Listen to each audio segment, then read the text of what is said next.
యేసుక్రీస్తు వారి నామములో మీ అందరికీ శుభాభివందనాలు. మంచి మాటలను దేవుని గ్రంథంలో నుంచి విందాం. ఈ నూతన సంవత్సరంలో మొదటి ఆదివారం మీరందరూ దేవుని సందర ఉండటం చాలా సంతోషం. ఎందుకంటే చాలామందికి కొత్త సంవత్సరంలో కొత్త ఆదివారం ఎక్కువ మంది కనబడతారు. తర్వాత చాలామంది సెలవుల్లో ఉంటారు. మరలా లాస్ట్ వారం వస్తారు. ఫస్ట్ ఆదివారం దేవుళ్ళలో ఉంటే లాస్ట్ ఆదివారం కూడా దేవుళ్ళలో ఉంటే సంవత్సరం అంతా ఉన్నట్టే అంటండి. అంటే సంవత్సరం అంతా ఉన్నట్టే అన్నట్టు ఉంటారు. కనుక ప్రతి ఆదివారం ఎలా అయితే దేవుని సన్నిధిలో ఉంటున్నామో సంవత్సరం అంతా కూడా దేవుని సన్నిధిలో ఉండటానికి ప్రయత్నం చేయాలి.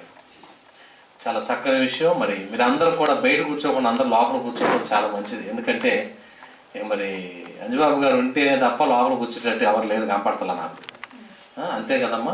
ఒకసారి చెప్పినప్పుడు క్రమం నేర్చుకుంటే, పద్ధతి నేర్చుకుంటే మనం దేవుని పిల్లలం అంటాం. చాలామంది అవనస్తులు కూడా బయట కూర్చోవడానికి అలవాటు పడ్డారు. ఎన్నిసార్లు చెప్పినా వాళ్ళు లోపల రావట్లేదు. దయచేసి మరి రేపటి నుంచి ఇట్లాగే ముందు ఇక్కడంతా నిండిపోతే అప్పుడు బయట చూసుకుందాం. మంచిది, మంచి మాటలు విందాం. దేవునికి విలువైంది ఏది అనేటువంటి మంచి విషయాలను మనం తెలుసుకుందాం. ఏమండి, మరి మనందరం కూడా నేర్చుకోవాల్సినటువంటి పాఠం దేవుని సన్నిధికి అంటే ఎలా ఉంటుంది అని అడిగితే, దేవునికి ఎలాంటి జీవితం అంటే విలువైనది. అంటే భూమి మీద అందరం బ్రతుకుతుంటాం. భూమి మీద మనిషి బ్రతకటం గొప్ప కాదు, కానీ ఆ బ్రతికే బ్రతుకు ఎలా ఉంటే దేవునికి విలువగా ఉంటుంది. ఎలా ఉండాలి? చాలా విషయాల్లో చాలామంది మనుషులు వారి జీవితాల్లో వారికి నచ్చినట్టుగా బ్రతుకుతూ నా నచ్చింది నేను చేసుకుంటున్నాను, నా బ్రతుకు నా ఇష్టం, నా లైఫ్ నాది అని మనము భూమి మీదకి వచ్చిన తర్వాత ఆయుష్ ఆరోగ్యం కొంచెం పెరిగిన తర్వాత మనకంటూ సొంత నిర్ణయాలు తీసుకునే వయసు వచ్చిన తర్వాత ఇంకెవరి మాట వినము, మనకు నచ్చినట్టుగానే ఉంటాం. అంతకుముందు అమ్మకు నచ్చినట్టుగా ఉన్నాం, నాన్నకు నచ్చినట్టుగా ఉన్నాం, స్కూల్లో ఉన్నప్పుడు మాస్టర్ గారు చెప్పినట్టు విన్నాం. ఇంకో స్థాయికి ఎదిగాం, ఇంకొంచెం ఎదిగిన తర్వాత ఏమంటాం తెలుసండి? నా లైఫ్ నా ఇష్టం అండి, నా జీవితం నా ఇష్టం అండి, నేను అవనస్తుని, అన్నీ ఎదిగాను, గవర్నమెంట్ లెక్కల ప్రకారం నేను మేజర్ని అయ్యాను. మేజర్ అయిపోతే ఏమవుతారంటే నేను ఏ నిర్ణయం తీసుకున్నా నా ఇష్టం, నేను ఎవరినైనా పెళ్లి చేసుకోవచ్చు, నేను ఎలాంటి జీవితమైనా జీవించవచ్చు, నేను ఏదైనా చదువుకోవచ్చు, నా బ్రతుకు ఎలాగైనా ఉండొచ్చు అని వయసు వచ్చిన తర్వాత సొంత నిర్ణయాలు తీసుకోవడానికి ఇష్టపడిపోతాం. చిన్ననాన్నంలో అమ్మ చెప్పినట్టే వినేవాళ్ళం, ఇంకొంచెం నాన్న చెప్పినట్టే వినేవాళ్ళం, స్కూల్లో ఉన్నంతసేపు మాస్టర్ గారు చెప్పినట్టే వినేవాళ్ళం. ఇక కాలేజీ స్థాయికి వెళ్ళాం కదా, ఇంకప్పుడు ఏమంటాం? ఇక నా ఇష్టం అంటామంటే. ఇంతకీ ఈ ముగ్గురు కంటే ముందు నిన్ను భూమి మీద పంపించడానికి ఎవరి ఇష్టంతో వచ్చాం ఆలోచించారంటే? ఒకటి ఆలోచించండి. భూమి మీదకి ఒక మనిషి రావాలంటే, ఒక మనిషి పుట్టాలంటే నువ్వు అనుకుంటే పుట్టలేదు. మనం అనుకున్నామండి నేను పుట్టాలి అని మనం ఎప్పుడు అనుకోలేదు. పోనీ ఒక అమ్మని నాన్నను, మా అమ్మ మీరు నన్ను కనండి, నేను భూమి మీదకి వస్తానని వాళ్ళకి చెప్పామా? వాళ్ళకి తెలియదు. ఒక మనిషి భూమి మీదకి రావటం వెనక ఎవరి ఉద్దేశం ఉందంటే, దేవుడు అనుకున్నాడు నిన్ను పుట్టించాలని, నిన్ను రప్పించాలని, నీతో పని ఉందని, నువ్వు ఆయనకి నచ్చావు. అప్పుడప్పుడు మనం సూపర్ మార్కెట్లకు వెళ్ళి కొన్ని వస్తువులు కొనుక్కుంటూ ఉంటాం. కొనేటప్పుడు కొన్ని వస్తువులను చూస్తూ ఉంటాం, ఆ మార్కెట్లో కనపడేవన్నీ చూస్తుంటాం. ఏదైనా వెరైటీగా ఉంది, ఇది బాగుంది అనుకుంటే, అది నచ్చింది అనుకోండి, ఏం చేస్తాం తెలుసండి? మనకు వెంటనే గుర్తుకొస్తుంది ఈ అందమైనటువంటి ఫ్లవర్ వాజ్ కొన్నాం అనుకోండి. ఎక్కడ పెట్టాలి? మన ఇంటికాడ ఉన్నటువంటి డైనింగ్ టేబుల్ మీదో, లేకపోతే టీవీ స్టాండ్ దగ్గర, లేకపోతే కొంచెం బాగా ఎత్తుగా ఉన్నాయి కొన్ని ఉంటాయండి, కొన్ని డోర్కి మూల మీదో పెట్టేస్తారు. అక్కడ పెడితే దానికి అది అక్కడ పెట్టడం వల్ల మన ఇంటికి అందం వస్తుంది, ఇది అవసరం అనుకుంటే దాని వెల ఎంతైనా ఖర్చు పెట్టి కొంటాం. దాన్ని తీసుకురావాలన్న ఆలోచన దాన్ని చూడగానే మనకు కలిగిద్ది. ఇది అవసరం, ఇది బాగుంది, ఇది తీసుకోవాలి అని దాన్ని వెంటనే కొనడానికి ఇష్టపడతాం. సూపర్ మార్కెట్కి వెళ్ళేటప్పుడు కొన్నే కొనుక్కోవాలని వెళ్తాం, కానీ అక్కడికి వెళ్ళిన తర్వాత నచ్చింది ఎంతైనా విలువ పెట్టి కొనడానికి ఇష్టపడిపోతాం. ఎప్పుడు చూడండి, కొత్తగా ఉన్నది, అది చూడగానే మన ఇంట్లో ఉంటే బాగుంటుంది అనుకోగానే మనకు నచ్చిన కటన్స్ కానీ, మనకు నచ్చిన డోరు మీద పెట్టేటువంటి డిజైన్లు కానీ, మనకు నచ్చినవి ఏ వస్తువు అంటే దాన్ని విలువ ఎంతైనా పెట్టుకుంటాం. అంటే నీకు నచ్చిందని అక్కడ కొనుక్కోవడానికి ఇష్టపడ్డప్పుడు దేవుడు కూడా ఆయనకి నచ్చిన వారిని ఎన్నుకోవటంలో నిన్ను కూడా సెలెక్ట్ చేశాడండి. పరలోకంలో ఉన్నటువంటి వ్యక్తులందరిలో ఎవరెవరినైతే ఆయన సెలెక్ట్ చేశాడో, ఎవరెవరినైతే ఓకే చేశాడో, ఎవరెవరినైతే పంపించాలనుకున్నాడో వారిని మాత్రమే భూమి మీదకి పంపించాడు. ఈ భూమి అనే ఈ లోకానికి మనం రావటం వెనక దేవుని ఉద్దేశం. అంటే నువ్వు రావాలని, ఇక్కడ ఉండాలని ఆయన అనుకున్నాడు. ఇక్కడికి వచ్చిన తర్వాత మనం ఏమనుకుంటాం? నా ఇష్టం అని నువ్వు అంటున్నావు. నీ ఇష్టం వెనక నిన్ను కష్టమైనా కూడా ప్రేమతో, నీకు ఏ లోటు ఉండకూడదని సకల సౌకర్యాలతో భూమి మీదకి మనల్ని పంపించాడు. పంపించినటువంటి ఆయన మనల్ని కోరుకున్నాడంటే మనల్ని ఇష్టపడ్డాడండి. నువ్వు రావటం వల్ల ఏంటి? ఒక మొక్కను కొనుక్కొచ్చుకొని ఇంట్లో పెట్టుకున్నావంటే అది నీకు ఇంటికి అందం ఇస్తుందని కొనుక్కున్నావు. ఒక కుక్కను పెట్టుకున్నావంటే అది నీ ఇంటికి కాపలా కాస్తుందని. ఒక పిల్లిని పెట్టుకున్నావంటే దాని ద్వారా ఎలుకలో నిర్మూలన ఉండాలని. ఒక గేదెను కొనుక్కున్నావంటే నీ ఇంట్లో పాడి అవసరతలు తీర్చాలని. ఒక పొలం కొనుక్కున్నావంటే నీకు కావాల్సిన ఆహార పదార్థాలు పండించుకోవాలని. ఒక బైక్ కొనుక్కున్నావంటే నీ అవసరాల కోసం అని. ఇలా ఈ లాజిక్తో ఈ మాటలన్నిటిని మనం వింటున్న మనము మనల్ని ఎందుకు పుట్టించాడు? తన కోసం అనుకున్నాడు, నీ కోసమో చెప్పండి? తన కోసం అండి. తనకు అవసరమని నిన్ను చేసుకున్నాడు. కానీ నువ్వు పుట్టడం అవసరమని, నువ్వు ఇక్కడ ఉద్యోగం చేయాలని, నువ్వు ఇక్కడ వ్యాపారం చేయాలని, ఇక్కడ ఇది ఒక షాప్ పెట్టుకోవాలని, లేదా ఇక్కడ ఏదన్నా గేదెలు కాసుకోవాలని, లేకపోతే నీకు నచ్చినటువంటి కంపెనీలో ఉద్యోగం చేయాలని ఆ ఉద్దేశంతో దేవుడు నిన్ను పంపించలేదు. ప్రతి మనిషి తన గురించి తెలుసుకొని తన గొప్పతనాన్ని ఎరిగి తన కొరకు బ్రతకాలని మనల్ని చేసుకున్నాడు. ఇక్కడ భూమి మీదకి వచ్చిన ప్రతి మనిషి దేవుని మర్చిపోయాడండి. మర్చిపోయినటువంటి వాళ్ళందరూ ఏం చేస్తారు తెలుసా? నేను సోల్జర్ అయ్యాను, నేను సోల్జర్గా మరి వృత్తి చేస్తున్నాను, నా జీవితంలో వీర మరణం పొందటమే విలువైంది అని అనుకుంటున్నాడు.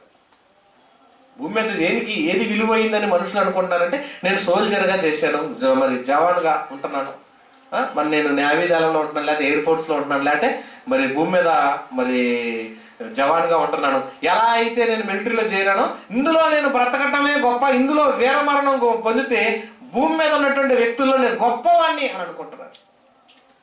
అనుకొని చాలామంది ఏంటంటే ఆ జాబులో తాను మరణించినా కూడా ఇష్టమేనని జాయిన్ అయిపోతున్నారు.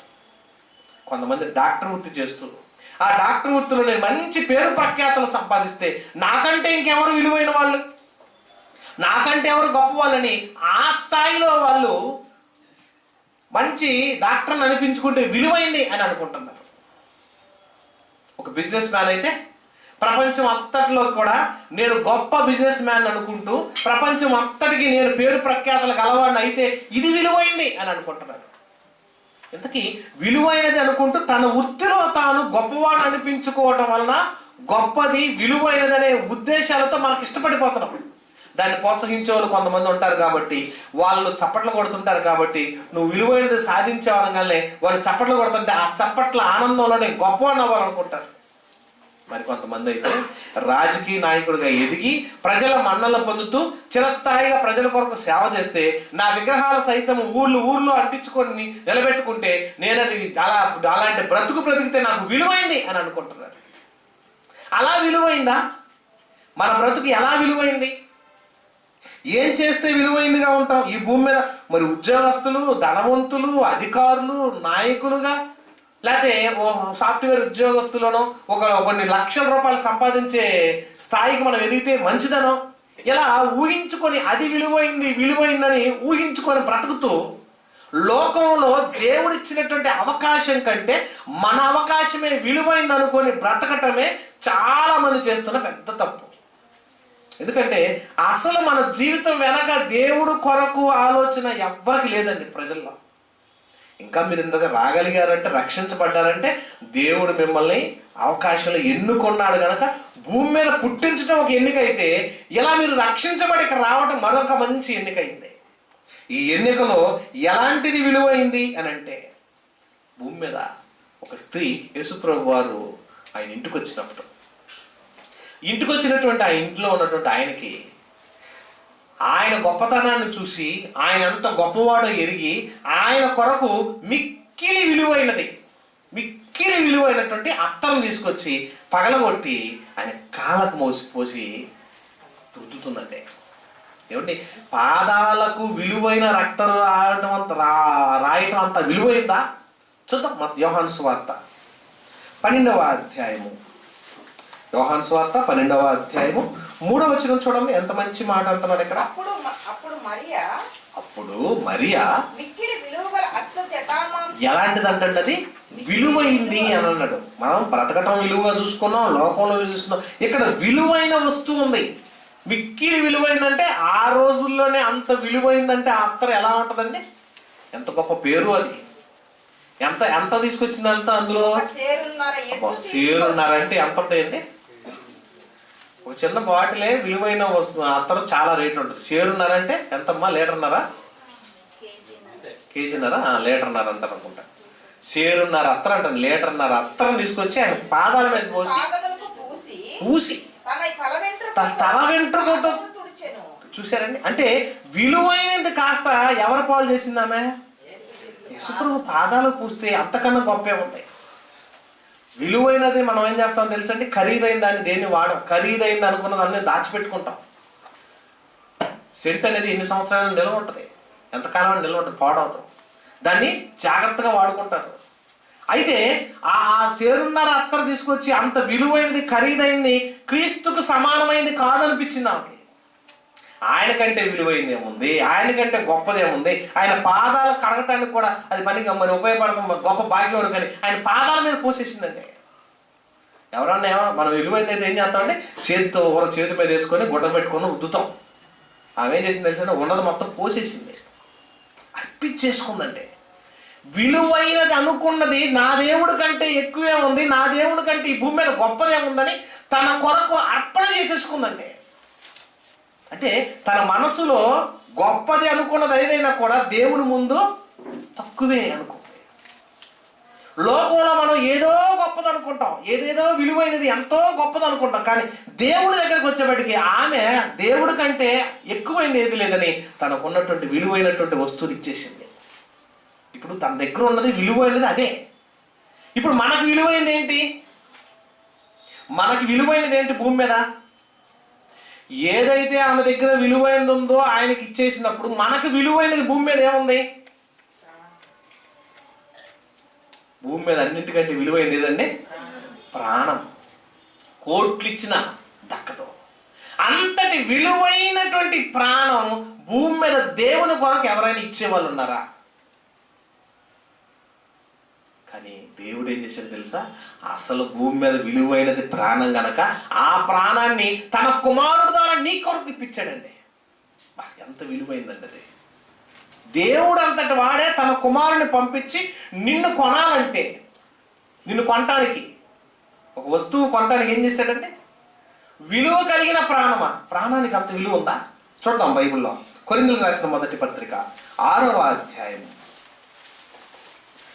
కొరింథీయులకు రాసిన మొదటి పత్రిక 6వ అధ్యాయము 20వ వచనం చూడండి. చూసారండి, దేన్ని పెట్టి కొన్నాం అంటే మనం విలువ పెట్టి కొనబడ్డాం అంటే. ఎన్ని డబ్బులు ఇచ్చారు? ఎన్ని కోట్లు ఇచ్చారు? ఎంత ఆస్తి ఇచ్చాము? విలువ అంటే దేనికి వచ్చింది? ఆ విలువ క్రీస్తు రక్తముతో కొన్నాడండి. రక్తానికి అంత విలువ ఉందా?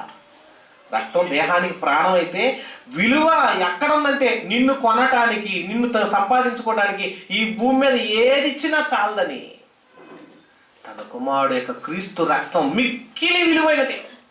ఇందాక మనం అత్తరు కూడా ఎలా ఉంటుందంటే మిక్కిలి విలువైనది. అంటే భూమి మీద అది మిక్కిలి విలువైనది అంటే వెలకట్టలేనంత విలువైనదిగా ఆ అత్తను చూసి ఆ మిక్కిలి విలువైనది క్రీస్తు కొరకు ఆమె అర్పణ చేస్తే క్రీస్తు ఏం చేశాడు తెలుసా? అసలు భూమి మీద అన్నింటికంటే మిక్కిలి విలువైనది తన ప్రాణము. ఏది విలువైంది? భూమి మీద మనకి ఆస్తిపాస్తులు సంపాదించుకునేటప్పుడు డబ్బులు చాలా విలువైంది అనుకుంటాం. ఎక్కడ ఉన్నప్పుడు? భూమి మీద ఉన్నప్పుడు. అక్కడ అది విలువైందే. అడవిలోకి వెళ్ళిన తర్వాత భయంకరమైనటువంటి క్రూర మృగాల మధ్య ఉన్నాం అనుకోండి, నీ డబ్బులు విలువైనదిగా ఉంటుంది. అక్కడ దండం విలువగా కనపడతావు, ఆస్తి పత్రాలు విలువగా కనపడవు. అక్కడ ఏం విలువ కనపడితే మన ప్రాణం ఉంటే చాలు అనుకుంటాం. పోనీ ఒక ఎడారిలోకి వెళ్ళిపోయినప్పుడు అక్కడ నువ్వు దప్పికతో బాధపడుతున్న టైంలో నీకు ఏది కావాలంటే అక్కడ విలువైంది ఏది కనపడుతుంది నీకు? వాటర్ దొరికితే చాలు. అదే ఒక చుక్క ఎంతైనా ఖర్చు అయినా పర్వాలేదు, నా ప్రాణం బతికించుకోవాలంటే నీళ్ళు అక్కడ చాలా విలువైనది అనుకుంటాం. అంటే ఒక్కొక్క ప్రాంతంలో ఒక్కొక్క సిచ్యువేషన్ బట్టి ఒక్కొక్కటి విలువైనదిగా కనపడుతుంటే అసలు భూ ప్రపంచంలో అన్నింటికంటే విలువైంది క్రీస్తు రక్తం. ఆ రక్తం విలువ పెట్టి ఎవరిని కొనాలి అని అనుకుంటే ఆయన నిన్ను కొన్నాడండి. ఏమండి, నీ కొరకు అంత త్యాగం చేయాల్సిన అవసరం ఉంది ఆయనకి. పరలోకంలో ఉన్నటువంటి దేవుడు తన కుమారుని భూమి మీదకి పంపించి, ఆ పంపించినటువంటి తన కుమారుడు యొక్క శరీరంలో ఉన్న చివరి రక్త బొట్టు వరకు నీ కొరకు కార్పించి ఆ రక్తంతో నిన్ను ఎందుకు కొనుక్కున్నాడు? నిన్ను కొనుక్కోవటం వెనక ఉద్దేశం ఏంటి? నిన్ను కొనాల్సినంత వాడివా? అంత విలువైన వ్యక్తివా నువ్వు? అంత గొప్ప వ్యక్తివా? నీకు అంత పేరు ప్రఖ్యాతులు ఉన్నాయా? అంత విలువైనటువంటి వ్యక్తివా నువ్వు అని అంటే భూమి మీద ఉన్న ప్రతి మనిషిని దేవుడు పోగొట్టుకోకూడదని పరలోకానికి తీసుకువెళ్ళాలన్న ఆరాటంతో నువ్వు ఆయనకు దక్కాలని విలువైన తన కుమారుడు రక్తమును నీ కొరకు చిందించాడండి. అపోస్తల కార్యములు 20వ అధ్యాయం చూడండి, 28వ వచనంలో అంటున్నాడండి, క్రీస్తే తన స్వరక్తం ఇచ్చి, ప్రభువు తన స్వరక్తం ఇచ్చాడు అంటాడు. అపోస్తల కార్యములు 20వ అధ్యాయము 28వ వచనం, దేవుడు తన స్వరక్తం ఇచ్చి సంపాదించిన అది కొన్ని పుస్తకాలు ఇప్పుడు తర్జుమా చేశారండి. నా తెచ్చుకున్న బైబుల్ అయితే ఇప్పుడు ఏమన్నా తెలుసా? ప్రభు తన స్వరక్తం ఇచ్చి. ఈ దేవుడు స్వరక్తం ఇచ్చే కదా చిన్న వాదన జరుగుతున్నాయని ఈ తర్జుమాలో కొంచెం కరెక్ట్ చేశారు పుస్తకంలో. మా దగ్గర ఉన్న పుస్తకం అయితే ఏమన్నా తెలుసా అండి? ప్రభువు తన స్వరక్తం ఇచ్చి సంపాదించిన సంఘము. ఆయన రక్తం ఇచ్చి కొనుక్కున్నాడా? ఎందుకండి అంత విలువ నీకు? నిన్ను కొనాలంటే ఏమంటారు? కొంతమంది పెళ్ళిళ్ళు చేసేటప్పుడు చాలామంది కట్నం దగ్గర కొనేస్తారు. అబ్బాయి సాఫ్ట్వేర్ కదా, కొన్ని డబ్బులు విలువైనటువంటి డబ్బు సంపాదిస్తున్నాడు కదా, ఎంతగా అమ్ముడు పోతాడు అని అంటారు కదండి. మనం అమ్ముడు పోతాడంటే ఒప్పుకోం. అప్పుడు ఏమంటాం? ప్రేమగా కట్నం అంటారు, లేదంటే గిఫ్ట్ అంటుంటాం. అంటే గిఫ్ట్తో అంటారు. గిఫ్ట్తో ఎంత? 1 కోటి రూపాయల, 2 కోట్ల, ఇంకా బాగా సంపాదించాలి 10 కోట్ల, 20 కోట్ల. భూమి మీద దేనికైనా ఒక రేటు ఉందని అంటారు సమాజంలో. భూమి మీద దేనికైనా ఒక రేటు ఉందని అంటారు. రేటు పెట్టి కొనగలేదానికి భూమి మీద కొంత ధనం ఉంది, కానీ రేటు ఇచ్చినా కొనలేనిది ఏముంది? ప్రాణం ఉంది. ఆ ప్రాణాన్ని కొనటానికి క్రీస్తు తన ప్రాణాన్ని పెట్టాడండి. ప్రాణాన్ని కొనటానికి తన ప్రాణాన్ని పెట్టాడు అడ్డు. అంటే ఈ లోకంలో మనకు అది అర్థం కాదు. ఏకాడికి ఏముందిలేండి, వస్తువులు కొంటే గొప్ప కదా, ధనం కొంటే గొప్ప కదా, ఆస్తులు కొంటే గొప్ప కదా అనుకుంటాం. బాగా ధనవంతులు కాలు తీసి కాలు పెట్టడానికి కూడా భయంకరమైనటువంటి అంతస్తుల్లో ఉండేటువంటి పరిస్థితుల్లో ఉన్నతమైన స్థితిలో ఉన్న ప్రేమ కనపడక వాళ్ళు ఏం చేస్తారో తెలుసండి? కనీసం ప్రేమించే వాళ్ళు లేరు. ఎటు చూసినా బంగారపు ఆభరణాలు, ఎటు చూసినా వజ్ర వైడూర్యాలు, ఎటు చూసినా ఆస్తి సంపదలు, సిరి సంపదలు ఎన్నున్నా ప్రేమించే మనిషే లేరని బాధతో దుఃఖముతో ఆత్మహత్య చేసుకున్న కుటుంబాలు కూడా ఉన్నాయి. ప్రేమించే వాళ్ళు లేరని, అన్నదమ్ములున్నా, రక్త సంబంధులున్నా, కన్నబిడ్డలున్నా ఆదరించే వాళ్ళు లేరని, సరిగా అర్థం చేసుకునే వాళ్ళు లేరని చచ్చిపోయినటువంటి ఒక ఆమె కూడా మన ఈ మధ్య మనకు తెలిసినటువంటి నాయకురాలు కూతురు చచ్చిపోయింది ఊరేసుకొని. ప్రేమించే వాళ్ళు, ఆదరించే వాళ్ళు ఎవరు లేరు. అంటే అన్నీ ఉన్నా ప్రేమించే వాళ్ళు లేరు. కానీ క్రీస్తు అయితే నువ్వు ఎంతగా ఎదిగినా, ఎంతగా బలపడుతున్నా, ఎంతగా ఈ భూమి మీద గొప్పగా ఉంటున్నా నీకు తన విలువైనటువంటి రక్తము, తన రక్తం ఇచ్చి. అంటే మనం ఏమనుకుంటాం? ఒక వస్తువు కొనాలంటే డబ్బులు ఇచ్చేస్తాం. ఒకప్పుడు పూర్వము వస్తు మార్పులు ఉండేవి. చింతపండు కావాలి అనగానే ఏం చేస్తారు? కొన్ని బియ్యం వేసి చింతపండు కొనుక్కునేవాళ్ళు. నేను చిన్నపిల్లడు ఉన్నప్పుడు కూడా కొంతమంది ఐస్ కావాలన్నప్పుడు ఏం చేస్తాం? ఒక బియ్యం తీసుకెళ్ళి ఇచ్చేవాళ్ళు. ఇంకా ఒక ఐస్ ఇచ్చేవాడు. మరి మీకు ఐడియా ఉందో లేదో నాకైతే తెలియదు. ఉందన్నా? ఓకే. అప్పుడు ఏం చేసేవాళ్ళండి? బియ్యం డబ్బులు ఇచ్చేవాళ్ళు కాదు, డబ్బులు ఉన్నాయి కాదు పెద్దగా. డబ్బులు ఏం చేసేవాళ్ళు? ఒక డబ్బా బియ్యం తీసుకెళ్ళి, లేకపోతే ఒక మానిక బియ్యం, అమ్మ నాన్న ఉండేవాళ్ళు కదా మధ్యాహ్నం డబ్బులు. ఇంకా వీళ్ళకి ఐస్ తినాలనిపిస్తే ఏం చేసేవాళ్ళు అండి? మరమరాలైనా శనగపప్పు అయినా బెల్లం అయినా ఏది కొనుక్కోవాలని ఏం చేస్తారు, కొట్టుకాడికి కూడా చిల్లర కొట్టు కూడా ఏం చేసేవాళ్ళు, ఒక డబ్బా బియ్యం తీసుకెళ్ళిపోయేవాళ్ళు. తీసుకెళ్ళిపోయి వాళ్ళకి పోతే వాళ్ళు పోసుకొని కొన్ని ఇచ్చేవాళ్ళు, అవి తింటా వచ్చేవాళ్ళు. ఇంటికి వచ్చి వస్తే బియ్యం అయిపోయి ఇంట్లో. అంటే అర్థం ఏంటి, డబ్బులు లేకపోయినా వస్తు మార్పిడి ఉంది. క్రీస్తు కూడా ఏం చేశాడంటే నిన్ను కొనాలి, నిన్ను తను సంపాదించుకోవాలి. ఏం చేయాలి, డబ్బులు ఇస్తే కొనలేము, ఆస్తులు ఇస్తే కొనలేము. నిన్ను కొనాలి, నిన్ను సంపాదించుకోవాలంటే తాను పరలోకమందున తన కుమారుని పంపి తన రక్తమును నీ కొరకు కార్చాడంటే ఎవరండి నీ కోసం ప్రాణం పెట్టేది భూమి మీద చెప్పండి. భర్త చచ్చిపోయాడు, ఏడ్చిద్దే కానీ భార్య నా భర్త కోసం నేను చచ్చిపోతానంటారా? లేదు. భార్య చనిపోయింది, పోనీ భర్త చచ్చిపోతాడా? లేదు. అంత ఎందుకండి, ఎవరికైనా శరీరంలో వ్యాధి గలంగిలతో వచ్చి 2 కిడ్నీలు పోయినాయనగానే గబక్కన నా కిడ్నీ తీసి వేయండి, బాగు చేయండి అని అనేవాళ్ళు ఎవరున్నారు? కొందరు ఉంటారేమో, కానీ లేదు. నీ ప్రాణానికి బదులు నా ప్రాణం అడ్డు వేస్తున్నానని అనేవాళ్ళు ఎవరుంటారు? విలువ పెట్టాడంటే ఎవరు చేయలేని త్యాగం, ఎవరు చేయలేని అర్పణ, ఎవరు చేయలేని సాహసం క్రీస్తు చేశాడండి. క్రీస్తు చేశాడు. మనం ఆయన నమ్మటానికి కూడా ఇంకా ఇంకా నమ్మటానికి, దేవుని నమ్మాలనగా ఏం చేస్తామంటే నమ్మటం దేవుడి మీద కుదరదు, దయ్యం మీద తొందరగా కుదిరిద్ది మనకి. దేవుడు ఏం చెప్పాడంటే తింటే చస్తారు అన్నాడు. ఎవరితో? అవ్వాలంతో. ఈ పండు తినొద్దు, తింటే ఏమవుతారు, చచ్చిపోతారు. అబద్ధం చెప్పాడా, నిజం చెప్పాడా? నిజం చెప్పాడు. చచ్చిపోతారన్న సంగతి నిజం చెప్పినా నమ్మటం మానేసి దయ్యం వచ్చి ఏం చెప్పింది, తినండి, చావనే చావాలి. ఇదేది బాగుంది. అబద్ధం ఎలా ఉంది? అబద్ధం తీయగా ఉంటుంది, అబద్ధం రుచిగా ఉంటుంది, అబద్ధం నమ్మటానికి ఇష్టం ఉంటుంది. దేవుడి మాట నమ్మకం కలదు. యేసుప్రభువు ఏం చెప్పాడు, మీకోసం నేను ప్రాణం పెట్టాను, నన్ను నమ్మండి, నా మీద విశ్వాసం ఉంచండి. యవ్వన కాలం ముందు దాన్ని కాడి మోయిట మేలు. యవనస్తులుగా ఉన్నప్పుడే, వృద్ధులు అయినప్పుడు, పెళ్లిళ్ళు అయినప్పుడు, ముసలి వాళ్ళు అయినప్పుడు అప్పుడు దేవుడు నమ్మటం కాదు. వయసులో ఉన్నప్పుడే, పెళ్లిళ్ళు కాకమునిపే ప్రభు కొరకు ప్రాణం పెట్టేవాళ్ళు, ప్రభు కొరకు అప్పనైపోయేవాళ్ళు, ప్రభు కొరకు నిలబడేవాళ్ళు ఎవరైతే ఉన్నారో, ప్రభు కొరకు త్యాగమైనటువంటి మంచి మనసు ఎవరికైతే ఉందో వాళ్ళు విలువైన వాళ్ళు అలా నమ్మండి అని అన్నాడండి. నమ్మమంటే మనకేం కలుగుతుంది? నమ్మటానికి ఇష్టం లేదు చాలా మందికి. ఇష్టం లేక ఏం చేస్తావు తెలుసండి, ప్రభు అందు విశ్వాసం ఉంచగానే లోకంలో ఉన్న అన్నిటి మీద నమ్మకం ఉంటుంది. ఎందుకు? నిన్ను బ్రతికించడానికి ప్రాణం పెట్టి కాపాడింది ఎవరంటే క్రీస్తు అంటే నమ్ముతాం. కానీ మనం దేన్ని నమ్ముతాం తెలుసా? ఉద్యోగాన్ని నమ్ముతాం, వ్యాపారాన్ని నమ్ముతాం, పొలాన్ని నమ్ముకుంటాం, వస్తువులు నమ్ముకుంటాం, వాహనాలు నమ్ముకుంటాం. లేకపోతే ఈ లోకంలో ఉన్నటువంటి ఏ వృత్తి అయితే నువ్వు చేస్తున్నావో అది నిన్ను బ్రతికిస్తుంది అంటావు. కానీ దేవుడు నిన్ను బ్రతికిస్తున్నాడు అంటే మనం నమ్మము. ఎందుకు? మరణించేంత వరకు మనిషి గుడ్డివాడిగానే ఉంటాడు, మరణించేంత వరకు అన్ని చూస్తూనే ఉంటాడు. కానీ ఎందుకో ఒక విధమైనటువంటి తీర్మానంలోకి వెళ్ళిపోయి క్రీస్తుని నమ్మాలంటే తప్పుడు ఆలోచనలకు వెళ్ళిపోతాడు, ప్రభు మీద నమ్మకం పెట్టుకోవడం. కానీ క్రీస్తు అంటున్నాడు, చూడండి మరి ఆయన ఏమంటాడు, ఎఫెసీ పత్రిక 2:10 మీకు ఇచ్చింది దేహాన్ని మిమ్మల్ని విలువ పెట్టి కొనుక్కుంది, ఎందుకో తెలుసా? మరియు మనము వాటి యందు నడుచుకొనవలెనని దేవుడు ముందుగా సిద్ధపరిచిన సత్క్రియలను చేయుటకై మనము క్రీస్తు యేసునందు సృష్టింపబడిన వారమై. ఇప్పుడు ఆయన పని ఏంటంటే, మన పని ఏంటి? చాలా మంది అంట్లు నవ్వుతుంటారు, పని అయిపోయిందా అంటుంటారు కదండి. ఆడవాళ్ళు బట్టలతో పని అయిపోయిందా అంటుంటారు, ఇంట్లో పని అయిపోయిందా. ఆడవాళ్ళు చెప్పుకున్న మాట ఏంటంటే పని అయిపోయిందా. ఉద్యోగం చేసే వాళ్ళందరూ కూడా మీ పని అయిపోయిందా అనుకుంటారు. అంటే వాళ్ళకి అప్పగించిన వర్క్ అయిపోతే అదే గొప్ప అనుకుంటారు. గేదెలు కాసేవాడికి సాయంత్రానికి ఇంటికి పోతే వాడి పని అయిపోయింది అనుకుంటాడు. పొలం వెళ్ళే రైతు తను పని చేసుకుంటే ఆ పని అయిపోయింది అనుకుంటాడు. కాదు, అసలు క్రీస్తు పని ఏంటి? క్రీస్తు పని ఏంటి? ఏమంటున్నాడు అక్కడ?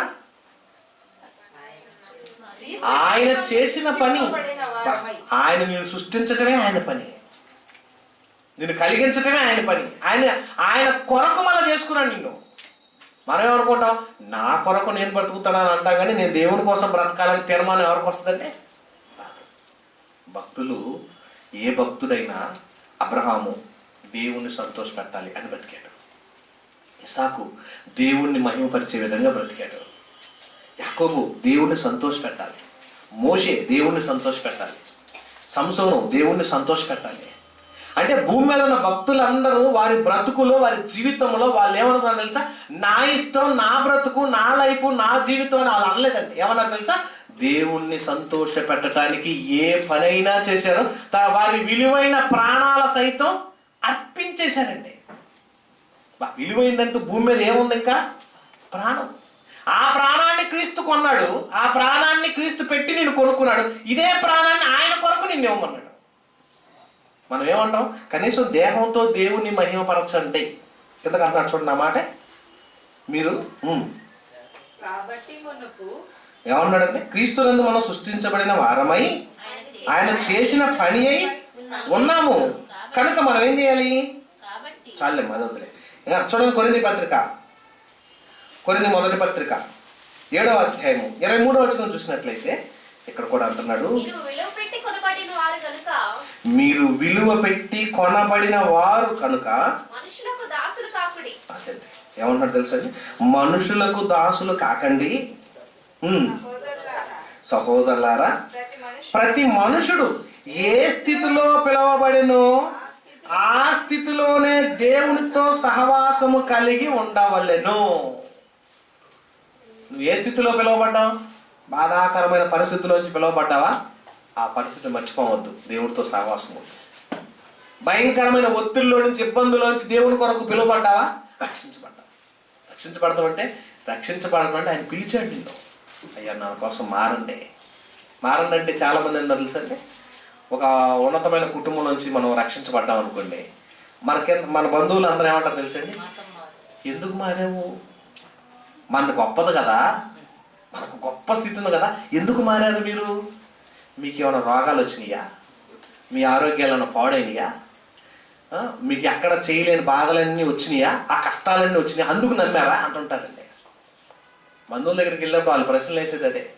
ఒక వ్యక్తి ప్రభువులోకి వచ్చాడంటే ఎన్నో రోగాలు వచ్చినప్పుడు, ఏదో బాధలు వచ్చినప్పుడు, కష్టాలు వచ్చినప్పుడు ప్రభువులోకి వచ్చారనుకున్నాం కాదండి. అసలు ప్రభువు మనల్ని కొన్నాడన్న విలువైన సందర్భాలను అర్థం చేసుకోరు. మారటం అంటే ఏంటో తెలుసా? మనసేనండి మారేది. నువ్వు ఎక్కడున్నా నీ మనసు మారిపోతే అన్నీ మారిపోతాయి. నీ మనసు మారిపోతే ఏమైంది? నీ మనసు మారిపోయింది అనుకోండి. ఒక వ్యక్తి మీద ప్రేమగా ఉన్నటువంటి వ్యక్తి మనసు మారిపోయింది, ఇరిగిపోయింది అన్నారు అనుకోండి. అప్పుడు ఏమంటాడు? అతనంటే ఇష్టం ఉండదు, వారంటే ఇష్టం ఉండదు, మనుషులంటే ఇష్టం ఉండదు మనకి. కానీ ఒక వ్యక్తి క్రీస్తులను మన మనసు పొందాడంటే, మనసు మారిందంటే ఎలా ఉంటుందని, అతను ఆత్మీయత స్థితిలో నుంచి గొప్పగా ఉంటాడు. క్రీస్తు కూడా అదే కోరుకున్నాడు. నేను నిన్ను కొనుక్కున్నాను, విలువ పెట్టి కొన్నాను. ఎందుకు కొన్నాను? నా రక్తం ఇచ్చి నేను ఎందుకు కొనుక్కున్నాను అంటే, నా కోసం నువ్వు బ్రతుకుతావని. 6వ అధ్యాయం 20 వచ్చిందా? చదివాం కదా, చదువు. విలువ పెట్టి కొనబడిన వారు కనుక. ఇప్పుడు ఏం చేయాలంటే, కొన్న తర్వాత నువ్వేం చేయాలి? నీ దేహముతో ఎవరికి రావాలి మహిమ? అంటే ఇప్పుడు ఈ కొనబడినటువంటి విశ్వాసులుగా ఉన్నటువంటి మనమందరం ఏం చేస్తున్నాం? మహిమ తెచ్చే పనిలో ఉంటున్నామా? ఎవరు చేయట్లేదండి. ఇప్పుడు చాలా మంది ఎవరైనా మీటింగ్ ఉందనుకోండి, కొంతమందే పనిచేస్తారు. ఎవరైనా పరిచయం అనుకోండి, కొంతమందే వచ్చేస్తున్నారు. ఏదైనా కార్యక్రమం ఉందనుకోండి, కొంతమందే చేస్తున్నాం. ఎందుకు మనం చేయలేకపోతున్నాం? నీ ద్వారా మహిమ తెచ్చే విధంగా పని చేయడానికి ఇష్టపడతలా. దేవునికి మహిమ తేవాలి కదా. దేవునికి మహిమ తేవాలంటే ఏం చేయాలి? దేవుణ్ణి సంతోష పెట్టాలి, దేవుని గణపరచాలి. యేసుక్రీస్తు అంతటి వాడే ఈ భూమి మీదకి వచ్చి పరలోకమున వచ్చినటువంటి ఆయన అన్ని చూసిన ఆయన పరలోకంలో. ఏమండి, స్విస్ బ్యాంకులో తీసుకెళ్ళి మనల్ని ఎన్ని వేల కోట్లను ఒకసారి అన్ని డబ్బులన్నీ చూపించి, ఈ డబ్బులన్నీ కూడా మీకోసమే రాద్దామని రాసిపెట్టాం, మీ పేరు రాసి పెట్టామని ఆ కాగితాలు చూపించారనుకోండి. ఇక్కడికి వచ్చిన తర్వాత నువ్వు అవన్నీ నా కోసం రాయబడ్డాయి అని తెలిసిన తర్వాత నువ్వు ఎలా ఉంటుంది నీ బ్రతికేక? అమ్మో, ఎంత వేల కోట్ల ఆస్తికి నేను అధిపతినా, ఇన్ని వేల కోట్లు నాకు ఇస్తానన్నారా? నమ్ముతాడా నమ్మడా? చూశాడు కాబట్టి నమ్ముతాడు. చూపించకుండా ఆ డబ్బులన్నీ నీకే రాసిస్తానన్నారు అనుకోండి, నమ్ముతాం మనం? నమ్మవండి. మనకు నమ్మకం కుదరదు. ఏం నమ్మకం కుదరదు అంటే, మన కాదు కదా, చూడలేదు కదా, నమ్మలేదు కదా అంటుంటాం. పరలోకం నుండి వచ్చిన యేసుక్రీస్తు పరలోకం ఎలా ఉంటుందో చూశాడు, పరలోకం ఎంత గొప్పదో చూశాడు, ఈ లోకం ఎంత అశాశ్వతమైందో చూశాడు, ఇది ఎంతకాలం ఉంటే మనిషి పాడైపోతాడో చూశాడు. చూసిన ఆయన అన్నాడంటే, ఈ భూమి మీద ఏది శాశ్వతం కాదు, నన్ను నమ్మండి, నేను మిమ్మల్ని పరలోకం తీసుకెళ్తాను, నా యందు నమ్మకమే ఉంచండి. ఆస్తులు ఇవ్వట్లేదు, అంతస్తులు ఇవ్వట్లేదు. దేవుడు మనుషులు కోరుకునేది ఏంటంటే కేవలం నమ్మకమే. భక్తుడికి దేవుడికి మధ్య ఏముందో తెలుసా? నమ్మకమే. ఆ నమ్మకమే విశ్వాసం అంటాం మనం. ఆ నమ్మకమే ఆయన అంటుంది. యేసుప్రభు కూడా అన్నాడు, నా యందు నమ్మిక ఉంచిన వాడు ఎన్నడను చెడిపోడు. దేవునికి మనిషికి మధ్య ఏం కావాలంటే నమ్మకం. అందుకని అబ్రహాము దేవుణ్ణి నమ్మాడు, చూడలేదు, నమ్మాడు. అంటే ఆ నమ్మకం వెనక అంత గొప్ప పని ఉంది. నమ్మకం వెనక అంత గొప్ప పని ఉంది. నమ్మటం అనేది మనకు అవసరమా? అవునండి. ఎప్పుడు నమ్మాలి? ఆస్తులు ఉన్నప్పుడు నమ్ముతున్నావా? అంతస్తులు ఉన్నప్పుడు నమ్ముతున్నావా? ఆరోగ్యం ఉన్నప్పుడు నమ్ముతున్నావా? ఏమీ లేనప్పుడు నమ్ముతున్నావా? కాదండి. నమ్మటం అనేది నీ హృదయంలో ఎప్పుడైతే పుడుతుందో దేవుడు నిన్ను వదలడండి. నమ్మాలండి. యేసుప్రభుని నమ్మటం వెనక మనం ఏమంటాం? రుజువులు అడుగుతాం. నిజంగా ఆయనైనా దేవుడు, నిజంగా ఆయనే నమ్మాలా? ఎందుకు నమ్మాలి అంటుంటాం. ఆ నమ్మకం అనేది ఎందుకు కలగాలంటే దేవుని యందు నమ్మకం నువ్వు ఎందుకు ఉంచాలి? ఆ నమ్మకం ఎందుకు? క్రీస్తునందు నమ్మిక ఉంచిన వాడుని దేవుడు ఏమన్నాడు తెలుసా? నా యందు నమ్మిక ఉంచిన వారు ఎన్నడూను చెడిపోరు. నేను మరలా వచ్చినప్పుడు నా యందు వారు కూడా ఉండటానికి, నేను వారి దగ్గర ఉండటానికి వాళ్ళ స్థలం సిద్ధపరుస్తున్నాను. నమ్మకం ఉంచిన వాళ్ళందరూ వదిలిపెడతలేదు. నమ్మకం అనేది మనకు కలగటం కోసమే క్రీస్తు ఎన్ని చేశాడో చూడండి. నన్ను నమ్మండి అంటాడు. యేసుప్రభు శిష్యులు సైతం నమ్మకపోతే చేతుల్లో వేలు పెట్టి చూపించాడు, డొక్కలో చేయి పెట్టి చూపించాడు, చేతుల్లో ఉన్న మేకులతోనూ గాయాలతోనూ ఆధారాలు చూపించాడు. ఆధారాలు చూసి నమ్మినవాడు నమ్మడం కాదు, చూడక నమ్మినవాడు దండిడు. నమ్మాలి కదండి. నువ్వు ఆయన యందు నమ్మకం ఉంచితేనే నీకు విజయం. నమ్మటమే గొప్ప భాగ్యం. అందుకనే ఈ నమ్మకం గురించి ఆయన ఏమన్నాడు తెలుసా? ఆయనకి ఈ భూమి మీద ఏది విలువైంది దేవుడికి? చూద్దాం. పేతురు రాసిన మొదటి పత్రిక 3వ అధ్యాయము 4వ వచనం చూస్తే, పేతురు రాసిన మొదటి పత్రిక 3వ అధ్యాయము 4వ వచనం చూద్దాం. సాధువైనట్టు మృదువైనట్టునైనా గుణం ఏం కావాలంటే ఇప్పుడు నీకు సాధువైనట్టు. సాధువైన జంతువు అని దేన్ని చూపిస్తారండి? ఆవు తప్పితే ఇంకే జంతువు లేదా? ఆవును చూపిస్తారు సాధు జంతువు అని. ఎందుకు? ఆవు వల్ల అన్ని ఉపయోగాలు ఉంటుంది. ఆవు జీవితంలో అన్ని రకాలుగా ఔషధాలకు కానీ వాడుకోవటంలో కానీ అన్ని విషయాల్లో ఉపయోగపడుతుంది. అయినా కూడా అది గర్వించదు, అహంకారం ఉండదు. ఎలా ఉంటుంది? చక్కగా పాలిస్తుంది, చక్కగా పని చేసుకుంటుంది. దాని శరీరం నుంచి ఉపయోగపడేటువంటి అన్ని వస్తువులు ఉపయోగపడతాయని అది ప్రశాంతంగా ఉంటుందని సాధు జంతువు అని పేరు పెట్టారు. ఓకే. విశ్వాసం గల జంతువు అని దేనికి పెట్టాము? కుక్కకు పెట్టాం. మరి జిత్తులు మారిందని దేనికి పెట్టాము? అంటే కొన్ని గుణగణాలను బట్టి వాటికి పేర్లు పెట్టాం మనం. కానీ దేవుడు కూడా ఏమన్నాడు తెలుసా? దేవుళ్ళలో ఉన్నావు, నమ్ముకున్నావు, యథార్థంగా ఉన్నావు. ఇప్పుడు నీతో ఏమంటున్నాడు? అమ్మాయి వచ్చింది కూర్చోండి. ఏమన్నాడు చూడాలి? సాధువైనట్టు మృదువైనట్టునైనా గుణమును అక్షయ అలంకారము గల మీ హృదయము అంతరంగ స్వభావము మీకు అలంకారంగా ఉండవలెను. అది దేవుని దృష్టికి అది విలువ. ఇక్కడ మిగులు విలువైనది ఏం కనపడింది? నీ గుణం. దేవుడు నమ్మిన తర్వాత నీ గుణం మిక్కిలి విలువైంది. అత్తరం చూపించాం అక్కడ. ఓకే అన్న. ఇప్పుడు తర్వాత మిక్కిలి విలువైన రక్తాన్ని కార్చాడు ఆయన. ఇప్పుడు మిక్కిలి విలువైంది ఏంటది? నీ గుణం. ఈ గుణగణాలు, లక్షణాలు, స్వభావాలు ఎలా ఉండాలి తెలుసండి? చాలా మంది అండి వాళ్ళ ఆలోచనతో చెడిపోతుంటారు. బైబిల్ అంతట్లో గొప్ప విషయం ఏంటంటే భూమి మీద మనుషులందరూ కూడా ఎలా చెడిపోయారంటారు? మొదటి నుంచి నరుల చెడుతనం భూమి మీద గొప్పదని వారి ఊహల్లోని తలంపులన్నీ కేవలము ఎక్కడున్నాయి? ఒకడు చెడ్డవాడు అవడానికి ఎక్కడికో వెళ్ళవసలా. ఆలోచనలు చెడ్డగుంటే, తలంపులు చెడ్డగుంటే, ఆ ఊహలు చెడ్డగుంటే, ఊహల్లో కూడా చెడ్డ ఉంటుందా? ఉందండి. ఊహించుకునే ఊహల్లో కూడా నువ్వు వెళితే తప్పే, నేరమే. అందుకనే దేవుడు విలువైనది ఏదంటే నీ అక్షయ అలంకారం. పైన ఉన్న అలంకారం కాదు, లోపల అంతరంగ స్వభావం ఎలా ఉండాలండి? సాధువైనట్టు మృదువైనట్టు గుణమును అక్షయ అలంకారం. అలంకరణ అంటే నీ హృదయమును అంత విలువైనదిగా మార్చుకున్నాడు దేవుడు. అందుకని ఆస్తులను చూసి ప్రేమించడం దేవుడు, అంతస్తును చూసి ప్రేమించడం, అంతరంగాన్ని చూసి ప్రేమిస్తాడు. ధనవంతుడు గొప్పవాడే, కానీ పేద లాజరు అంటే దేవుడు చాలా ఇష్టం. ఎందుకు? అతడు కుడుపులతో ఉన్నవాడే, శరీరం అంతా కుక్కలు నాగుతున్నాయి, రక్తం గారిపోతుంటే, చీవి కారుతుంటే, కుక్కలు నాకే స్వభావంలో పరిస్థితుల్లో ఉన్నా కూడా అతని గుణగణాలు ఎలా ఉన్నాయి? దేవునికి చాలా ఇష్టంగా ఉన్నాయండి. ఆయన గుణాన్ని చూసి దేవుడు ప్రేమించాడు. భక్తులందరూ కూడా, ధనవంతులు ఉన్నారు, పేదవాళ్ళు ఉన్నారు, భక్తులందరిలో కూడా వాళ్ళు ఎలాంటి స్థితిలో ఉన్నా వారి గుణగణాలను చూసి దేవుడు ఇష్టపడ్డాడంటే నీ హృదయం ఎలా ఉంటుంది? మిక్కిలి విలువైనది ఒకప్పుడు అత్తరం చూపించాడు, తర్వాత క్రీస్తు రక్తం చూపించాడు. ఇప్పుడు నీదే ఉన్నాడు, మిక్కిలి విలువైనది నీ హృదయం కావాలంటున్నాడు. నీ దేహముతో దేవుణ్ణి మహిమపరచాలి. మనం ఏమంటాం? విలువైనదిగా మనం అవ్వమండి. మన హృదయాన్ని దేవుడికి ఏం కోరుకుంటున్నాడు? నీ హృదయం నాకు ఇస్తావా? నీ హృదయంలో నాకు చోటివ్వు. ఆయనకి ఎక్కడ కావాలంటే చోటు. ఆస్తులు అంతస్తులు అవసరం లేదు, చోటు కావాలన్నది నీ హృదయంలో, నీ మనస్సులో ఆయనకి స్థానం ఇస్తే ఆయన వదిలిపెట్టుకోలేరంటే. ఆ స్థానం కదండి కోరడం. దానికోసం కూడా మనం ఏం చేస్తాం తెలుసంటే, దేవుడికి స్థానం ఇస్తావా? ఇవ్వను. తప్పుడు ఆలోచనలకి ఇస్తాం, సినిమాలకి ఇస్తాం, షికారులకి ఇస్తాం, చెడ్డ స్నేహితులకి ఇస్తాం, లోక సంపాదనకి స్థలం ఇస్తాం. హృదయంలో అన్ని మోసకరమైనవి అన్నాడు. ప్రతి హృదయము దేవుడిని నమ్మకపోతే అది ఎలా ఉంటుంది? మోసకరమైనది. అది నిన్ను మాయ చేసింది, మాయలో పెట్టేసింది. అది మోసకరమైంది. కానీ మోసకరమైనటువంటి పరిస్థితుల్లోకి నిన్ను తీసుకువెళ్ళిపోవడానికి సిద్ధపడుతుంది.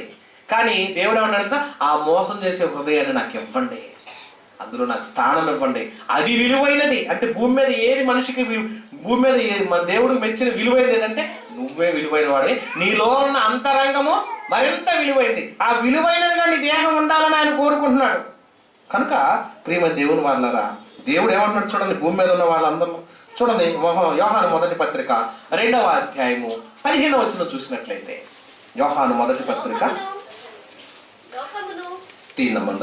లోకమును దాని ఆశయు గతించిపోచున్నవి, కానీ దేవుని చిత్తమును జరిగించువాడు నిరంతరము నిలుచును. చూడండి ఏమంటాడు ఇంకా 16వ వచనం, లోకములో ఉన్నదంతయు అనగా శరీరాశయు నేత్రాశయు గతించిపోచున్నవి, జీవపడమును తండ్రి వల్ల పుట్టినవి కావు, అవి లోక సంబంధమైనవే. లోకము దాని ఆశయు గతించిపోచున్నవి. చూసారండి, పివి నరసింహారావు గారు మన దేశానికి ప్రధానిగా ఉన్నాడు. సుమారు ఎన్ని భాషలతో మాట్లాడేవాడు? 14, 13 చెప్పేవాళ్ళు. అంటే అంతటి భాషా ప్రావీణ్యుడు, అంతటి భాషా ప్రాండిత్యం కలిగినటువంటి వ్యక్తి. అన్నీ ఉన్నాయి, కానీ చచ్చిపోయాడు. ఇప్పుడు ఆయన నేర్చుకున్న భాష కానీ చదువు కానీ తను పొందినటువంటి జ్ఞానం కానీ ఏమైపోయింది? మట్టిపాలైపోయింది, పతమైపోయింది. ఐన్స్టీన్ చాలా గొప్పవాడు, చచ్చిపోయినాక ఆయన మెదడు తీసి పరిశోధన తీసుకెళ్ళిపోయారు. అందులో ఏదో దొరికితే ఏం దొరికిద్దండి దాంట్లో? పట్టవైపు చూస్తే అక్షరం ముక్క లేదా అంటాడు మాస్టర్ గారు. పట్టకపోతే ఏం లేదంట, అక్షరం ముక్క. అందరి పట్టణంలో లక్షల అక్షరాలు ఉన్నాయా? అక్షరాలు ఎక్కడ ఉంటాయి? మనసులో ఉంటాయి, కానీ కోరితే రావు. ఈ జ్ఞానము పరిజ్ఞానం అనేది లోకంలో లేవు. అది దేవుడు అంటున్నాడు, నీ అంతరంగములో దేవుని కొరకు నమ్మకత్వం కలిగి నువ్వు బ్రతకాలనేది దేవుడు కోరుకుంటున్నాడు. ఆయన కోరుకుంటున్నాడు కాబట్టి ఏమన్నాడు తెలుసా? లోకము దాని ఆశయు గతించిపోతుంది. అంటే లోకంలో ఉన్న ఆశ అంతా ఏమైపోతుంది? ఒక్కోటి నిర్మూలం అయిపోతానే ఉంటుంది. కానీ ఎప్పటికి నిలిచేది దేవుని వాక్యం. ఎప్పటికి దేవుడు నేను కోరుకుంటుంది ఏం తెలుసా? ఆయన కొరకు నువ్వు ప్రేమించాలి. ఆయన కొరకు ప్రేమించిన ఎడల చూడండి 16వ వచనం అన్నాడు, 15వ వచనం అన్నాడు, ఈ లోకమునైనను లోకములో ఉన్న వాటినైనను దేన్ని ప్రేమిస్తున్నాం? ఇప్పుడు మనం లోకమును ప్రేమించట్లేదా? పలానా ఊరంటే నాకు చాలా ఇష్టం అండి, లేదా పలానా వస్తువు అంటే చాలా ఇష్టం అండి, నా ఇల్లు నాకు చాలా ఇష్టం అండి, లేదా నా కారు నాకు చాలా ఇష్టం అండి, బంగారం చాలా ఇష్టం. లోకమునైనను లోకములో ఉన్న వాటినైనను మరి దేన్ని ప్రేమించాలి? నీ ప్రేమ ఎక్కడా? నీ మనసు ఎక్కడా? మిక్కిలి విలువైంది ఆయన క్రీస్తు రక్తం కార్చాడు. విలువైన రక్తం కార్చిన ఆయన నిన్ను కొనుక్కున్నాడు. కొనుక్కున్నటువంటి నీ దేహముతో ఆయనకి నువ్వేం చేయాలి? మీ దేహముతో దేవుణ్ణి మహిమపరచండి. ప్రభు అంతటి వాడే మహిమపరిచాడు. యోహాను సువార్త 17వ అధ్యాయం 4వ వచనంలో ఆ ప్రభు అయిన యేసుక్రీస్తే దేవునితో చెప్తున్నాడు, నేనే నిన్ను మహిమపరిచాను తండ్రి. ఈ భూమి మీద నువ్వు నాకు అప్పగించిన పని అంతా, ఎంత మంచి మాట అండి ఆయన. ఏమన్నాడు చూడండి, ఈ భూమి మీద నువ్వు నాకు అప్పగించిన పనిని నేను సంపూర్ణంగా నెరవేర్చాను. మనకేమన్నా అప్పగించాడు ఇప్పుడు ఇంతకు పని? మనకేం పని చెప్పలేదు కదా. దేవుడికి చెప్పాడు పని, యేసు ప్రభువు చెప్పాడు దేవుడు ఆ పని చేయమని. ఆయన వచ్చాడు, రక్తం కార్చాడు, ప్రాణం పెట్టాడు, చనిపోయాడు. ఇప్పుడు మనకేం పని అప్పగించాడు? చెప్పలేదమ్మా? సర్వ సృష్టికి వెళ్ళి సర్వ సంపాదనలు సంపాదించుకోండి అన్నాడా? మరి ఏం చెప్పాడు మనకు పని? సర్వ సృష్టికి వెళ్ళి సర్వజనులకు ఏం చేయాలి? నువ్వు సువార్తను ప్రకటించండి. అది పని. అదే పని. ఎవరికి అప్పు చెప్పిన పని? మనందరికీ చెప్పిన పని. అదే యేసుక్రీస్తు కూడా ఏం చేశాడు? పొద్దున్నే లేచి పెందలకాడనే లేచి చుట్టుపక్కల ఊళ్ళన్నీ వెళ్ళిపోయాడు అంటండి. యేసుప్రభు కూడా వెళ్ళాడా? ఇందుకోసమే, అంటే సృష్టిలో ఉన్న మనుషులందరికీ సువార్త ప్రకటించడం కొరకు వెళ్ళాడు. మార్కు సువార్త 1:38 అంటాడు ఆ మాట. ఏమంటాడు? ఆయన ఇతర సమీప గ్రామాలలోను నేను ప్రకటించినట్లు ఏంటంటే, నేను ప్రకటించినట్లు వెళ్దాం రండి. అసలు ఎందుకు వచ్చాడంటే ఇందు నిమిత్తమే కదా. ఎక్కడి నుంచి బయలుదేరాడండి ఆయన? పరలోకం నుంచి బయలుదేరిన దేనికి? భూమి మీద సువార్త ప్రకటించడానికి. అంతకుముందు మనకు ప్రకటించిన వాళ్ళు లేరా? ఉన్నారు. ఎంతో మంది ఉన్నారు అధికారులు, ఎంతో మంది నాయకులు ఉన్నారు, ఎంతో మంది ప్రవక్తలు ఉన్నారు, ఎంతో మంది న్యాయాధిపతులు వచ్చారు, ఎంతో మంది రాజులు వచ్చారు, ఎంతో మంది భక్తులు భక్తిని జీవించి చూపించి చెప్పారు. కానీ వాళ్ళందరూ చెప్పలేనిది, వాళ్ళందరూ చేయలేనిది ఏంటో తెలుసా? భూమి మీద మనుషులందరి కోసం ప్రకటించి ప్రాణం పెట్టి విలువైన రక్తాన్ని కార్చి ఇచ్చాడు. ఇప్పుడు ఆ విలువైనదిగా నేనేం చేసుకోవడం తెలుసా? నీ అంతరంగమును, నీ హృదయమును విలువైనదిగా మార్చమన్నాడు. అది విలువైనది. భూమి మీద మనిషికి విలువైనది ఏంటంటే నువ్వు ఆయన కొరకు మారాలి. ఇంకెప్పుడు మారతావు? ఈ సంవత్సరం ఆరక్షించబడి వచ్చే సంవత్సరం, ఈ సంవత్సరం కాదు వచ్చే సంవత్సరం. అసలు ప్రభువులో నమ్మటం అనేది ఈ భూమి మీద ఎందుకు చూస్తలేదంటే, ఎంతో మంది చచ్చిపోతున్నారు చూస్తున్నాం. ఇది నిజమేనా అబద్ధమా? మనుషులు చచ్చిపోయేది నిజమే. బతుకున్నాడు, మాట్లాడాడు, మనతో తిరిగాడు, మనతో ఉన్నాడు. మన చేతిలోనే చచ్చిపోయాడు అనుకోండి, ఎలా ఉంటుంది? నిద్ర పట్టదు మనకి. ఆ మనిషి చచ్చిపోతే నిద్ర పట్టదు మనకి. అయ్యో నా చేతిలో ప్రాణం ఇచ్చాడే అనుకుంటాం. కానీ ఏమయ్యాడు? అప్పటిదాకా మాట్లాడాడు, అప్పటిదాకా చూశాడు, అప్పటిదాకా కళ్ళు తెరిచాడు, అప్పటిదాకా అవయవాలన్నీ పనిచేసినాయి. ఇప్పుడు ఏమైపోయినాయి? గుండె అక్కడే ఉంది, నరాలు అక్కడే ఉన్నాయి, రక్తం అక్కడే ఉంది, ఆ బాడీలో అన్ని అవయవాలు ఉన్నాయి. లేవు కదా, అన్నీ ఉన్నాయి. ఉన్నా కూడా ఎందుకు పని చేయట్లేదు? అవి ఆపేశాడు దేవుడు. ఆపేశాడా? అయిపోయిందా? మరి దాన్ని ఎవరైనా ఛార్జింగ్ పెట్టగలరా? దాన్ని ఎవరైనా బాగు చేయగలరా? దాన్ని ఎవరైనా రీఛార్జ్ చేసేసి మళ్ళీ ఆడించగలరా అంటే ఎవరి వల్ల కాదు. గొప్ప గొప్ప సైంటిస్టులు ఉన్నా, గొప్ప గొప్ప శాస్త్రవేత్తలకి నా పితామహులు ఉన్నా, గొప్ప గొప్ప డాక్టర్లు ఉన్నా, ఒక్కొక్క అవయవాల మీద ఎంతమంది స్పెషలిస్టులు ఉన్నా, ఎవరు కూడా ఆ అవయవాలను మళ్ళీ తిరిగి పని చేయించగలిగే వాళ్ళు ఎవరు లేరు. ఇది నిజమని తెలిసి కూడా, నిజాన్ని చూసి కూడా, నిజాన్ని ఎరిగి కూడా ప్రభువును నమ్మటానికి మనం ఇంకా ఆలస్యం చేస్తాం. వారు మనసు పొందంటే ఏంటి? ప్రభువుని నమ్మటమే కదండి. నమ్మటానికి ఏమన్నా అమ్ముకోవాలా? నమ్మటానికి ఏదైనా కూడబెట్టుకోవాలా? నమ్మటానికి ఏదైనా ఆస్తులు కావాలా? ఆ నమ్మటం కొరకు నేనేం చేయమన్నాడు? దేవుడితో ఒక మాట ఇమ్మంటున్నాడు.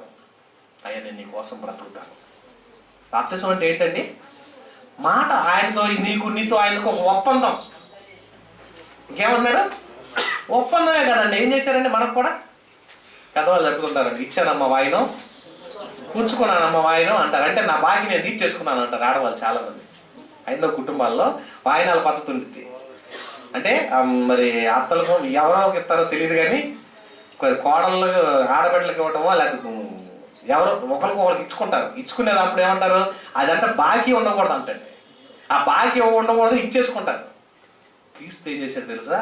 నేను ఈ లోకాన్ని ఇచ్చా కదా నీకు, ఇచ్చిన నీకు నువ్వు నాకేంటి బాకీ అంటే, నువ్వు నాకు నీ దేహాన్ని ఇవ్వకపోవటమే. నీకోసం రక్తం కార్చా, నీకోసం ప్రాణం పెట్టా, నీకోసం అన్నీ ఇచ్చా, నీకోసం అన్నీ నేను కట్టేశా. ఇక నువ్వేం చేయాలి? నా కోసం బ్రతకాలి. సో యోసేపుని విలువ పెట్టి కొనుక్కున్నారు. ఎన్ని నాణ్యాలు ఇచ్చి? 30 వెండి నాణ్యాలు ఇచ్చి కొనుక్కున్నారు. కొనుక్కొని ఏం చేశారు? బానిసగా ఎత్తుకెళ్ళిపోయారు. బానిసగా ఎత్తుకెళ్ళిపోయినప్పుడు ఏం చేశారు? నిన్ను కొనుక్కున్నాను కాబట్టి నువ్వేం చేయాలి? నా కోసం పని చేయాలి. ఒక బంగారు వస్తువును కొనుక్కున్నాం మన కోసం, ఒక ఇల్లును కొనుక్కున్నాం మన కోసం, ఒక వస్తువును కొనుక్కున్నాం మన కోసం. ఇప్పుడు క్రీస్తు ఎవరిని కొనుక్కున్నాడు? నిన్ను కొనుక్కున్నాడు. ఎవరి కోసం? ఆయన కోసం. ఆయన కోసం విలువ పెట్టి కొన్నాడండి మనల్ని. ఎవరైతే ఆయన కొన్నాడని ఆయన కింద ఉంటారో, ఉన్నవాడు ఎవడైతే కష్టపడి ఆయన కోసం కనుక ఆయన సంతోషపెట్ట కోసం పనిచేస్తాడో, ఆయన సంతోషపెట్టిన వాడు ఆయన రాజ్యంలో ఉంటాడు. ఎంత అవకాశం ఇచ్చాడు చూడండి. దీనికి నువ్వు ఆస్తులు అమ్మాల్సిన పని లేదు, అంతస్తులు అవ్వాల్సిన పని లేదు. నీ దేహంలో దేవునికి స్థానం ఇవ్వు. నీలో మార్పు కనపడితే చాలు. నువ్వు మారు మనసు పొందు. నీ హృదయాంతరంగాల్లో విలువైనటువంటి నీ ఆ మనసును దేవుడికి ఇచ్చేయమన్నాడు. విలువైంది అదే ఆయన కోరుకుంటుంది. అందం చూసి దేవుడు ప్రేమించడం, అంతస్తులు చూసి ప్రేమించడం, ఆస్తిపాస్తులు చూసి ప్రేమించడం, నీ అంతరంగాన్ని చూసి ఆయన ప్రేమిస్తాడు. ఆయనకి విలువైంది ఏది అదే. అందుకే దేవుడు అంటాడు, యెహోవా భక్తుల మరణము ఆయన దృష్టికి ఎంత విలువైందంటే, ఆయన కొరకు నమ్మకంగా బ్రతికితే ఆ మరణం కూడా విలువైంది. అది కూడా విలువైంది. అవును, ఆయన కొరకు బ్రతికిన వాడికే మరణం విలువైంది. ఆయన కొరకు బ్రతకని వాడి మరణం విలువ లెక్కలో కూడా ఉండదు. అండి సామాన్యులు చాలా మంది రాసుకుంటారు, రోజు తాగి రోడ్డు మీద పడి చచ్చిపోయేవాడు కూడా ప్రభు నందు నిద్రించను అని రాస్తారండి. ప్రభు నన్ను నిద్రించాడా? పాపం ఊళ్ళో ఉన్నప్పుడు ఆ బ్యాండ్ షాపులన్నీ ఆయనయే, చిల్లర కొట్లన్నీ ఆయనయే, కాయనీలన్నీ ఆయనయే, పాన్పరాగంతా ఆయనే, గుట్కాలన్నీ ఆయనయే. చెడ్డగా తిరిగినటువంటి బూతు మాటలన్నీ మాట్లాడుకుంటూ తిరిగి చచ్చిపోతే ఆయన సమాధి మీద ఏమన్నా రాశారని ప్రభు నన్నీనా ఆనందపేటలో సమాధులు ఉన్నాయి, మీరు చూడండి. ఒకదాని మీద ఒకటే. ఎక్కడ కడతారండి? మనం ఇంటి మీద ఇల్లు కట్టుకుంటాం కాదు, అది సమాధి మీద సమాధి కడతారు. కట్టిన సమాధులు అన్నిటి మీద ఏమంటుంది తెలుసా? అన్నిటి మీద ప్రభునందు నిద్రించినాడు. వామ్ము ఎంతమంది ఉన్నారో విశ్వాసాలు అనుకుంటున్నాను నేను అక్కడ. అంటే ఊళ్ళో తాగుబోతులు ఎవరు చచ్చిపోయినా ఆడ దారి ఏమో అనుకుంటున్నా. నమ్మని వాళ్ళు ఎవరు రారంటే అందరూ ప్రభు నమ్మినట్టే, అందరూ ప్రభు కోసం చచ్చిపోయినట్టే రాస్తారా. నువ్వు రాసుకుంటే కాదు జరిగేది, నువ్వు మారితే జరిగిద్ది. అది ఎక్కడ మారాలి? నీ మనస్సు మారాలి. దేవుడికి మనస్సే కదండి ఏముంటుంది. అప్పుడు నీ మనసు ఇస్తే ఏముంటుంది? ఆయనకు నువ్వు స్థానం ఇస్తే, ఆయన హృదయంలో నువ్వు చేర్చుకుంటే, ఆయన నువ్వు నమ్మితే, ఆయనకు నమ్మకం ఇస్తే, ఆయన ఎందుకు మాట ఇచ్చావంటే ఆయన కోరుకుంటుంది మాటే కదా.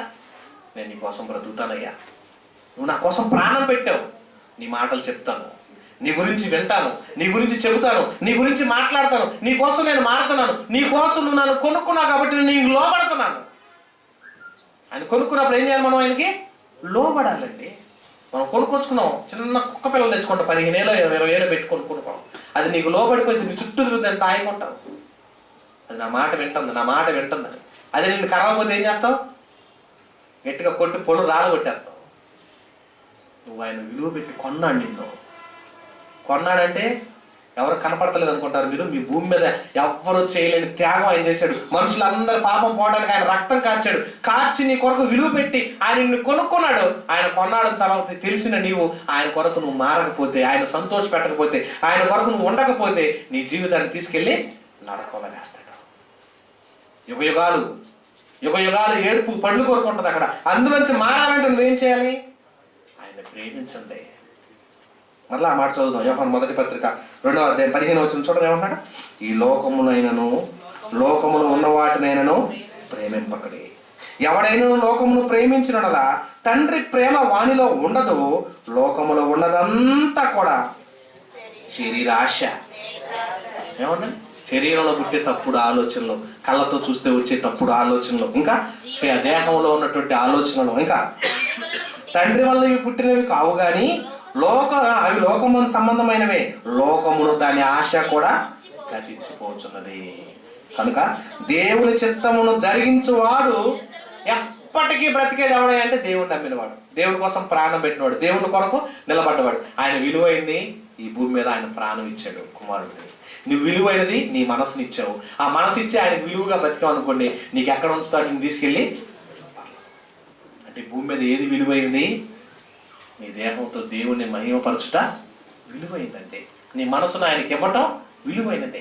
అక్షయ అలంకారం కలిగిన నీ గుణాన్ని ఆయనకి సమర్పించటం విలువైనది.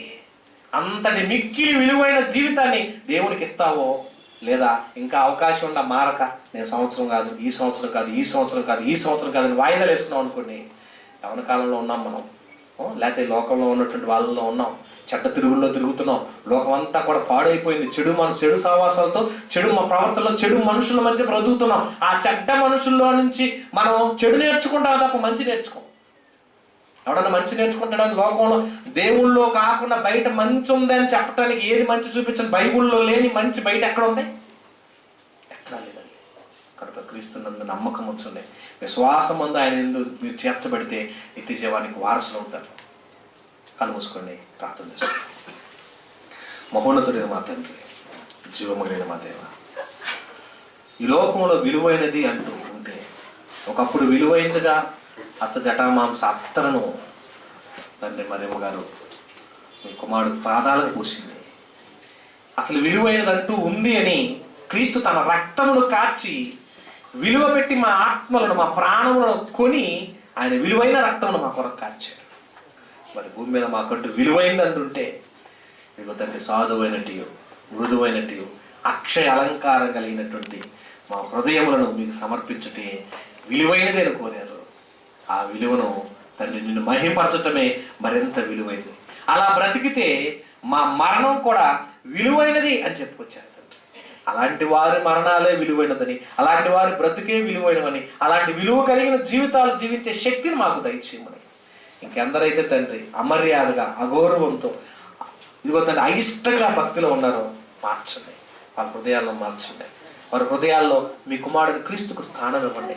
విలువైనటువంటి రక్తం కాచి మమ్మల్ని కొనేవాళ్ళు భూమి మీద ఎవ్వరు లేరు తండ్రి. మీ కుమారుడు క్రీస్తు త్యాగం చేశాడు. ఆ త్యాగాన్ని జ్ఞాపకం చేసుకొని మీకు నచ్చినట్టుగా మారు మనసుతో, పశ్చాత్తాపంతో నీ సన్నిధిలో చేర్చగలిగే అవకాశం, చేరే గొప్ప భాగ్యం మీరు మాకు ప్రసాదించమని మా అందరి కోసం కలవరగిరిలో ప్రాణం పెట్టి తెలియజేసిన క్రీస్తు పరిశుద్ధ నామమున ప్రార్థిస్తూ వేడుకొంచున్నాము తండ్రి.